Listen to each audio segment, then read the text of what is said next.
Welcome to Whiskey's the Journey. My name is Peter Fossano. Today is Friday. I have another bottle battle coming at you.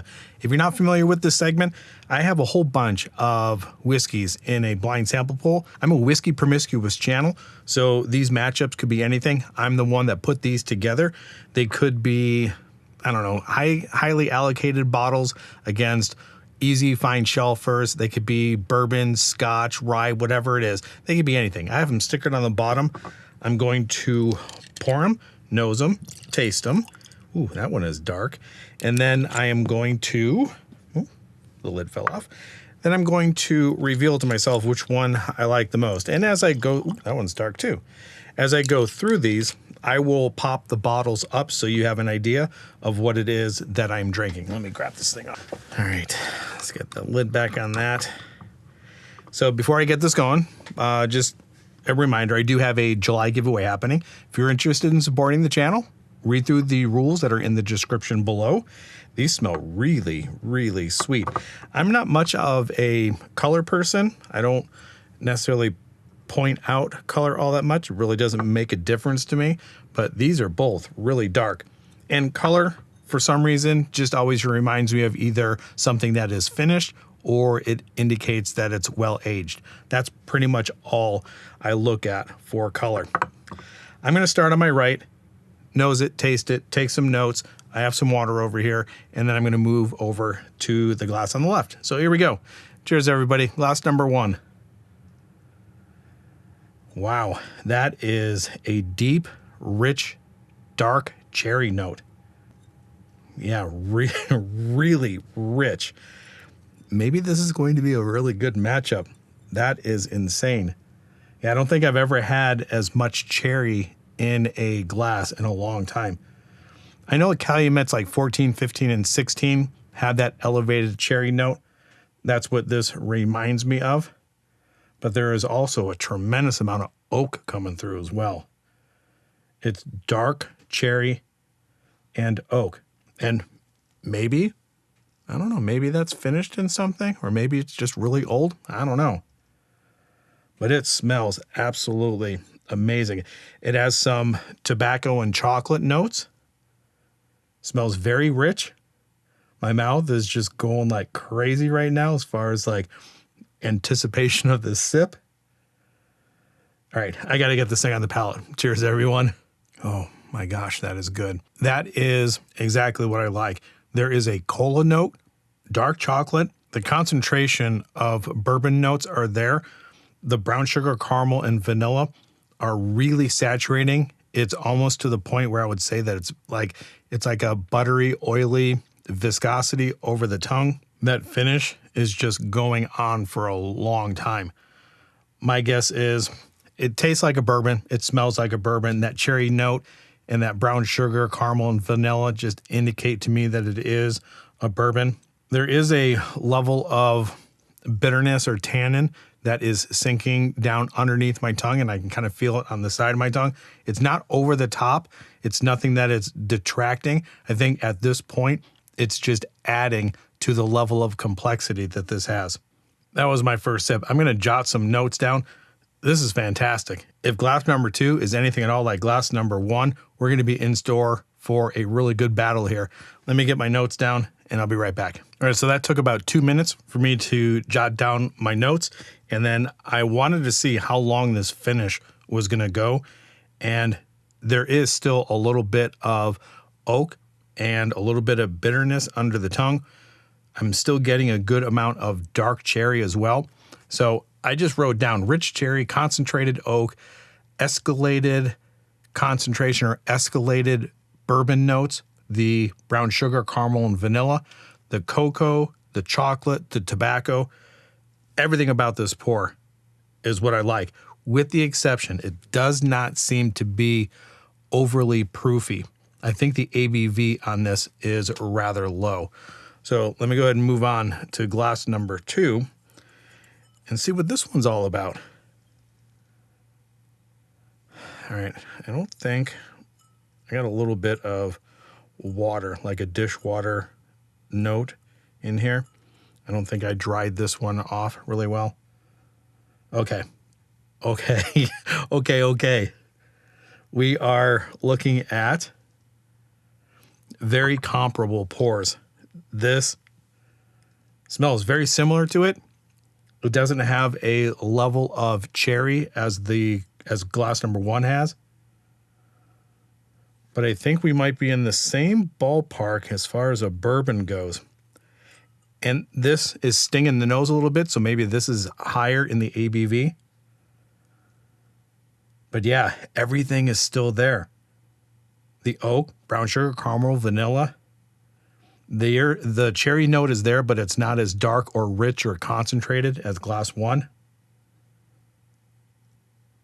A little bit more subtle with the cola and the tobacco and the chocolate. It doesn't jump out of the glass as much as glass number 1, but it still smells fantastic. I think we're still in the bourbon range. So let's go ahead and get this one on the palate and see what I think. Glass number 2 lands a little bit softer. It has a little bit more oak tannin, and the typical bourbon notes of the vanilla, brown sugar, and caramel are a little bit more reduced. It's not as vibrant as glass 1. The level of concentration of those notes are just a step below. It's still really good.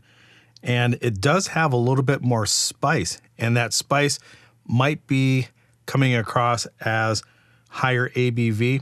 I have a very difficult time, especially if they're this close. I have a difficult time differentiating spice and ABV heat, and this is confusing me. I do get a little bit of spice, cinnamon, like that Christmas spice, a little bit of cracked black pepper, but then I also do get, an overall feeling of the evaporative effect of what alcohol does on the tongue. And as I breathe in, I get those vapors, and it makes me think that it's a little bit higher proof than glass number 1, because glass number 1 just glided across the tongue, and it was just glorious. So my initial thoughts is I like glass 1 better than glass 2.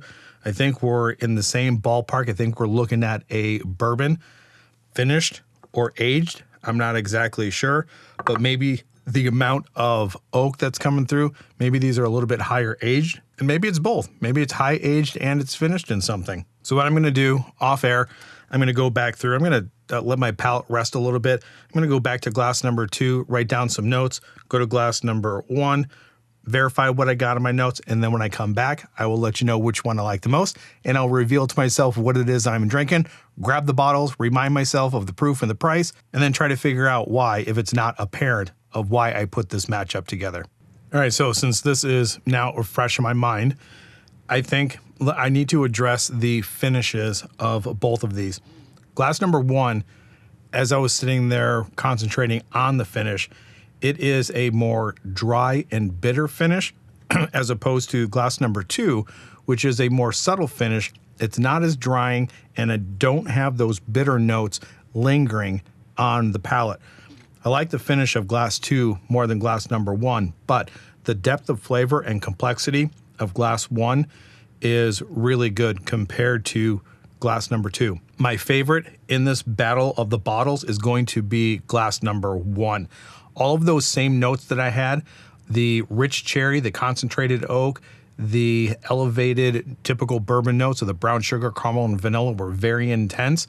There was cola, chocolate, tobacco. It came across as more complex, more depth of flavor, and it is more cohesive. All of the notes that are in here are very similar, but this comes together better. Glass number 2, just up front, it's just a wash over the palate of cherry cola, brown sugar, vanilla caramel. There is proof, there is oak, there's Christmas spice, and it's not as concentrated as glass number 1, but I do like the finish of glass 2 more than glass 1. So let's go ahead and figure out what it is that I've been drinking. You already know because I flashed the bottles up, but I don't. So for glass number 2, my second place, and they're both winners in my opinion, it's just in the nature of comparing. One thing has to lose over the other. Glass number 2 was Gatsby Reserve 2023. This has to be a Gatsby. So this is the 2024 Gatsby. Let me grab the bottles, let me double check the proofs and the price, and then we'll call this video good. I didn't know where I put my Gatsby 2024, and which one was it? 2020, 2024. So the 2024 was on the side, 2023 was on the side. So the 2023 is actually lower proof. It's 98.1 proof, and the 2024, which was 104.9 proof. Interesting that this had a little bit more proof to it. So the 2023 limited edition, I paid $259.99, and the 2024, $259.99. So the exact same price. The matchup obviously is 2023 versus 2024, the exact same thing. They're both 15 years of age, just different proof. I like everything that the Remus Gatsby's and the Remus Repeal Reserves offer.